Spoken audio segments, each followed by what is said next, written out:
Hello guys, welcome to my channel. तो next episode की शुरुआत में हम देखते हैं कि मास्टर ली बताता है कि मेरा शिष्य वही था जिसे हम गुरुजी कहते हैं और मास्टर बहुत बूढ़े थे, वो तपस्या करते करते ही मर गए। और जब गुरुजी उसके पास आते हैं तो देखते हैं मास्टर मर चुके हैं और शहर में एक बच्चा ठंड के कारण मर चुका था। और दूसरी तरफ गुरुजी अपने मास्टर का अंतिम संस्कार करते हैं। वो उन्हें जला रहे थे, तभी मरा हुआ बच्चा जिंदा हो जाता है, जिसे देख के लोग डर जाते हैं और वो बच्चा वहाँ से भाग जाता है। वो भागकर गुरुजी के पास जाता है। गुरुजी अपने मास्टर की छड़ी जलाने वाले होते हैं, तभी वो बच्चा उन्हें रोक देता है। तो गुरुजी पूछते हैं कि तुम कौन हो। तो वो बच्चा उस छड़ी को लेता है और उनके सर पे मारते हुए कहता है, बेवकूफ़ मैं हूँ। तो गुरुजी को याद आता है कि मास्टर ली भी उसके सर पे ऐसे ही छड़ी मारा करते थे। तो वो समझ जाता है कि ये बच्चा ही उसका मास्टर है और वो बच्चा कहता है कि मेरा सिर्फ शरीर खत्म हुआ है, मेरी आत्मा अभी भी जिंदा है। तो गुरुजी कहते हैं, आप सच में मास्टर ली हैं। तो वो बच्चा बताता है कि इतने सालों की तपस्या के बाद मैं अपना शरीर बदल सकता हूँ। और मास्टर ली की ये बात सुनकर जैंग्युक और सियुल हैरान हो जाते हैं। और वो बच्चा और कोई नहीं होता बल्कि मास्टर ली थे। तो मास्टर कहते हैं कि आप आत्मा बदलने वाले को पहचान सकते हैं। तो मास्टर ली कहते हैं, हाँ, किसी किसी के शरीर पे वो ब्लू मार्क नहीं होता है, लेकिन मेरा कुत्ता उन्हें आसानी से पहचान सकता है। और ये सुन के महारानी को काफ़ी ज़्यादा गुस्सा आ रहा होता है, क्योंकि उनके शरीर में दांगचू की आत्मा होती है। नेक्स्ट सीन में जिसे बोयोन बना दिया गया था, वो जिमियो के आदमी के साथ उन सभी लोगों को मार रहे होते जिन्हें वो लड़की जानती थी।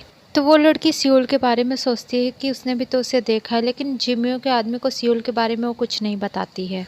वो दोनों वहाँ से एक आदमी को मार के जा ही रहे होते हैं कि तभी जिसने मोदी को बेचा था वो आदमी उसे देख लेता है। तो वो आदमी कहता है, तुम यहाँ कब आई। तो वो लड़की कहती है, मैं आपको नहीं जानती, शायद आपने गलत इंसान को देख लिया है। तो जिमियो का आदमी कहता है, वो तुम्हें जानता है, अब उसे मरना ही होगा। उसके बाद जिमियो का आदमी उसे मार देता है। नेक्स्ट सीन में हम देखते हैं कि मोदी को एक जगह पे होती है जहाँ पे जिनचोई भी आती है। जिनचोई मोदी को देखते ही इग्नोर करके जा रही होती है, तभी मोदी को उसे रोक लेती है। मोदी को पूछती है, आप यहाँ पे क्या कर रही हैं। तो जिनचोई कहती है, मैं तो ऐसे ही आई थी। तो मोदी कहती है, आप यहाँ पे जुआ खेलने आई थी। तो जिनचोई कहती है, नहीं, मैं क्यों जुआ खेलने आऊंगी। तो जिनचोई कहती है, मैं यहाँ पे मैजिक शो के टिकट खरीदने आई थी। मोदी कहती है, ठीक है। उसके बाद तभी वहाँ पे पाक जिंग और उसके आदमी आ रहे थे, जिसे देख के जिनचोई छिप जाती है। और उसके बाद पाक जिंग जब एक कमरे का दरवाजा खोलता है तो उसके अंदर मोदी होती है और वहाँ पे एक आदमी मरा पड़ा होता है। ये वही आदमी था जिसने मोदी को बेच दिया था। पाक जिंग पूछता है, तुमने इसे क्यों मारा। तो मोदी कहती है, नहीं, मैंने इसे नहीं मारा। तो पाक जिन का आदमी उसे देखता है और कहता है, हाँ, ये कुछ देर पहले ही मरा है। तभी उन लोगों को एक चीख की आवाज़ सुनाई देती है और तभी वो लोग दूसरे कमरे में जाते हैं और वहाँ पे भी देखते हैं एक लाश पड़ी थी। वहाँ पाक जिन को एक आदमी बताता है कि यहाँ एक लड़की आई थी, वो सरी गांव से आई थी, उसके साथ एक आदमी भी था, मुझे लगता है उसी ने इसे मारा है। मोदियुक बाहर खड़ी उनकी सारी बातें सुन रही होती है, तो उसे लगता है शायद मुझे कोई ढूंढ रहा है, लेकिन कौन। नेक्स्ट सीन में वो लड़की एक और आदमी के पास जाती है जो कि उसे जानता था। तो वो जिमियो के आदमी से कहती है, जाओ तलवार लेके आओ। और उन लोगों के बाहर जाने के बाद वो उस आदमी से पूछती है कि मोदी कहाँ है, तुम उससे जानते हो। तो वो आदमी बताता है कि मोदी को अब देख सकती है, वो अब जैंग फैमिली में काम कर रही है। वो लड़की कहती है, वो सच में देख सकती है, ऐसा कैसे हो सकता है। और तभी वहाँ पे जिमियो का आदमी आ जाता है। तो वो आदमी कहते हैं, मुझे मत मारो, लेकिन उसे मार ही देते हैं वो लोग। फिर वो लड़की उसी पट्टी को देख रही होती है जो मोदी को अपनी आंखों पे बांधा करती थी। नेक्स्ट सीन में पार्क जिंग किम दोजो से कह रहा था कि मोदी ने एक आदमी को मार दिया है। तो किम दोजो कहती, नहीं, ऐसा नहीं हो सकता, मोदी को ऐसा कर ही नहीं सकती। तो पार्क जिंग कहता है, तुम मोदी के बारे में क्या जानती हो, क्या तुम जानती हो पहले वो क्या करती थी। तो किम दोजो कहती है, नहीं, मैं नहीं जानती, लेकिन मैं इतना जानती हूँ कि वो किसी का कत्ल नहीं कर सकती।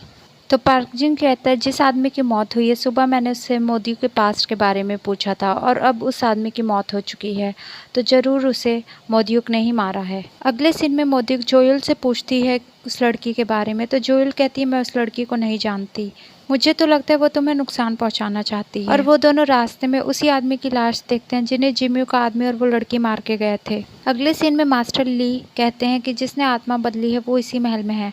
उसके बाद वो जैंग्युक से कहते हैं कि जाओ मेरे कुत्ते को लेके आओ। फिर जैंग्युक बाहर जाके उस कुत्ते को लेने जाता है। मास्टर ली महारानी की तरफ देख देख के कह रहे होते हैं कि आत्मा बदलने वाले एक राक्षस बन जाते हैं, वो ज्यादा देर तक नहीं बच सकते। और वहाँ खड़ी महारानी की दासी चली जाती है और तभी उन सबको कुत्ते के भौंकने की आवाज आती है। और इस बात पे महारानी को बहुत ज्यादा गुस्सा आ जाता है और वो कहते हैं कि हम किसी को यहाँ पे ऐसे ही नहीं आने दे सकते। तो महाराज कहते हैं कि मास्टर को यहाँ पे मैंने ही बुलाया है। तो महारानी कहती है कि ये सब यहाँ पे करने का क्या मतलब है। तो क्राउन प्रिंस कहता है कि वो आत्मा बदलने वाले को ढूंढने आए हैं, इसमें क्या गलत है। महारानी की नौकरानी ने ये बात जिमियो को बता दिया था और जिमियो जैंग्युक और उस कुत्ते को बाहर ही रोक लेता है और वो कहता है कि ऐसे ही कोई महल में नहीं जा सकता। जिसके बाद जिमियो के आदमी जेंग्यो को चारों तरफ से घेर लेते हैं और उसे वो नहीं जाने देते और जिमियो अंदर आ जाता है और कहता है कि ऐसे ही कोई कुत्ता महल के अंदर नहीं आ सकता, ये आदेश किसने दिया। तो मास्टर ली कहते हैं ये मेरा आदेश है और वो जिमियो के साथ लड़ाई करने लगते हैं और जिमियो मास्टर से हार जाता है और जिमियो के आदमी सेउल पे हमला कर देते हैं। तो महारानी कहती है महाराज इस लड़ाई को अभी रोक दीजिए,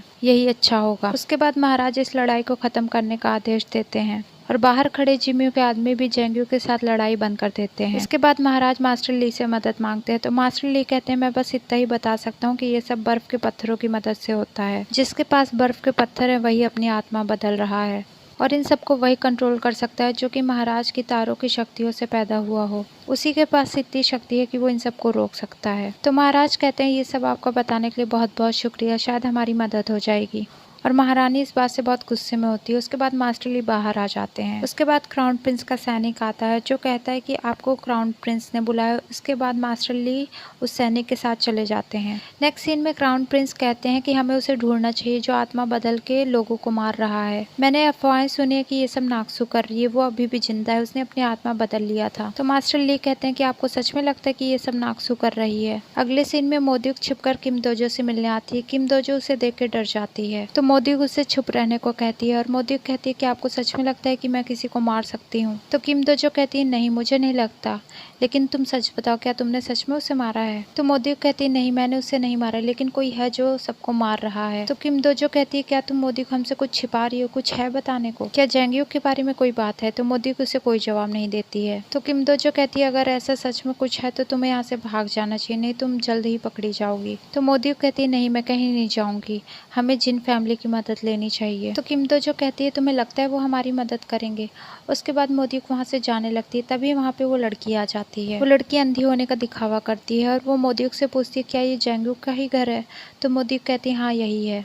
फिर वो लड़की वहाँ से चली जाती है। उसके बाद किम दोजो आ जाती है और वो दोनों मिल करके जिन फैमिली के यहाँ जाते हैं। उसके बाद वो लड़की कहती है सच में अब मोदीक को अब देख सकती है। अगले सीन में क्राउन प्रिंस के कमरे में हियोल आती है और वो कहती है मैंने सुना है जेंग्यो को चोट लगी और मैं उसे दवाई लगाने आई हूँ। तो जेंग्यो वहाँ से चला जाता है। तो क्राउन प्रिंस कहता है मुझे लगता है ये दोनों एक दूसरे को पसंद करते हैं और मैं यकीन से कह सकता हूँ कि ये जल्दी शादी कर लेंगे। और नेक्स्ट सीन में हियोल जेंग्यो को पट्टी कर रही थी। तो जेंग्यो कहता है मैं बिल्कुल ठीक। उसके बाद वो हियोल के सर पे एक हेयर पिन देखता है जो उसकी माँ पहनती थी।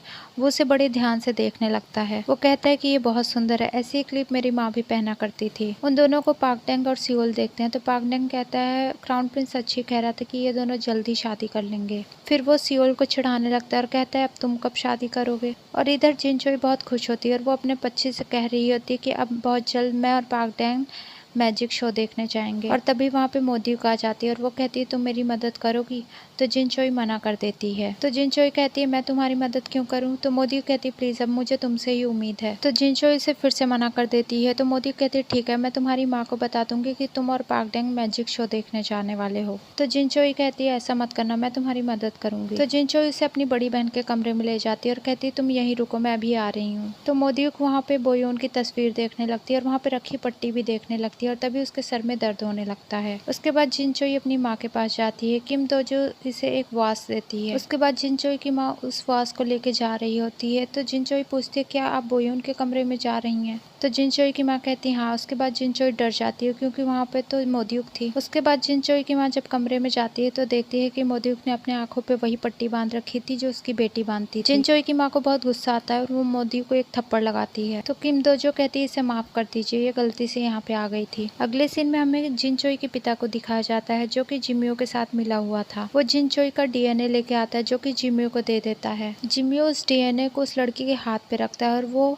डीएनए उस लड़की के शरीर में चला जाता है, जिसके बाद वो लड़की बहुत ज्यादा चिल्लाने लगती है। और अगले सीन में किम दोजो मोदीक को बताती है कि वो जिनचोई की बड़ी बहन का कमरा है जो कि मर चुकी है और उसकी माँ को लगता है कि उसकी बड़ी बेटी वापस आ जाएगी। तो मोदीक पूछती है क्या उसकी बेटी अंधी थी। तो किम दोजो कहती है हाँ उसकी बेटी अंधी थी। तो मोदीक सोचती है मैं जिसके शरीर में रह रही हूँ वो भी पहले अंधी थी, कहीं मैं ही तो वही नहीं हूँ। नेक्स्ट सीन में पाक डेंग, सियोल और जेंग्यो घर जा रहे होते हैं। तभी पाक जिन का सैनिक आता है और जेंग्यो को कहता है कि तुम्हें पाक जिन बुला रहे हैं जल्दी। उसके बाद किम दोजो आती है और वो कहती है कि मोदीक किसी को नहीं मार सकती, मैं जानती हूँ। तो पाक डेंग कहता है हाँ ये सच है, मोदीक कभी किसी को नहीं मार सकती। तो सियोल कहता है मैं उनकी डेड बॉडी देखना चाहता हूँ जो कि मर चुके हैं। तो सियोल उनकी डेड बॉडी देखने जाता है। उसके बाद पाक जिन का आदमी कहता है कि आप इन्हें जानते हैं? तो सियोल कहते हैं हाँ, कुछ दिन पहले ही मेरी इनसे लड़ाई हुई थी। ये लोग एक अंधी लड़की को तंग कर रहे थे। नेक्स्ट सीन में पाक डैन जिनचोई के पास जाता है और कहता है मोदियों की मदद करो, एक तुम ही हो जो उसकी मदद कर सकती हो। उसके बाद जिनचोई पाक जिन से कहती है कि उस दिन जब आप वहाँ पे आए थे तो मोदियुक मुझसे ही बातें कर रही थी। मैंने आपको देखा था, आपके वहाँ जाने से ठीक पहले ही मोदियुक वहाँ पे गई थी। तो पाक जिन कहता है ठीक है, मुझे लगता है उसने उसे नहीं मारा होगा। तो पाक डैन कहता है मुझे लगता है हम उन दोनों को छोड़ सकते हैं। तो पाक जिन कहता है नहीं, कुछ देर उन दोनों को और बंद रहने दो, फिर मैं उन्हें छोड़ दूंगा। अगले सीन में जेंग्यू को उसी सीक्रेट कमरे में बंद करके रखते हैं। तभी वहाँ पे पाक जिन आता है और कहता है कि मैंने मोदियुक से सब कुछ पूछ लिया है, अब मैं तुमसे जानना चाहता हूँ कि तुम मोदियुक के पास्ट के बारे में क्या जानते हो। तो जेंग्यू सोचता है यही इन्होंने मोदियुक से भी कहा होगा। तो कहता है ठीक है, मैं आपको एक सीक्रेट बताने के लिए तैयार हूँ। और इधर मोदियुक को भी एक कमरे में बंद करके रखा गया था। उसके बाद वहाँ पे पाक जिंग आता है और वो वहाँ पे भी वही चीज कहता है जेंग्युक ने मुझे सब कुछ सच सच बता दिया है, मैं तुम्हारे मुँह से सुनना चाहता हूँ, अगर तुमने झूठ बोला तो तुम्हें मार दिया जाएगा। तो मोदियुक सोचती है जरूर ये जेंग्युक से भी यही सवाल पूछ के आए होंगे। तो मोदियुक कहती है ठीक है, मैं आपको एक सीक्रेट बताती हूँ। उसके बाद पाक जिंग बाहर आता है। तो पाक जिंग का आदमी पूछता है कि उन दोनों ने क्या कहा। तो पाक जिंग कहता है अजीब बात है, दोनों ने एक ही जवाब दिया और फिर उन्हें छोड़ दिया जाता है और मोदियुक और जेंग्युक एक दूसरे से मिलने जाते हैं। उसके बाद वो दोनों ब्रिज पे मिलने जाते हैं। तो मोदियुक कहती है तुमने भी वही कहा जो मैंने कहा था। तो जेंग्युक कहता है क्या तुमने भी वही कहा। तो पाक जिंग ये बात गुरुजी को बताने जाता है। तो गुरुजी कहते हैं कि उन दोनों ने क्या कहा। तो पाक जिंग कहता है मुझे तो यकीन ही नहीं होता कि उन दोनों ने ये बात बोली। तो गुरुजी कहते हैं क्या बोला। तो पाक जिंग कहता है वो उन दोनों ने यही कहा कि हम दोनों एक दूसरे से बहुत प्यार करते हैं। जेंग्युक ने अपना वही लॉकेट पाक जिंग को दिखाया था और कहा था हम दोनों एक दूसरे से बहुत प्यार करते हैं। और मोदियुक ने भी वही लॉकेट निकाला और पाक जिंग से वही बात की। और यही ये एपिसोड खत्म हो जाता है। अगर आपको हमारी वीडियो पसंद आई तो प्लीज लाइक करें, शेयर करें, सब्सक्राइब करें। Thanks for watching.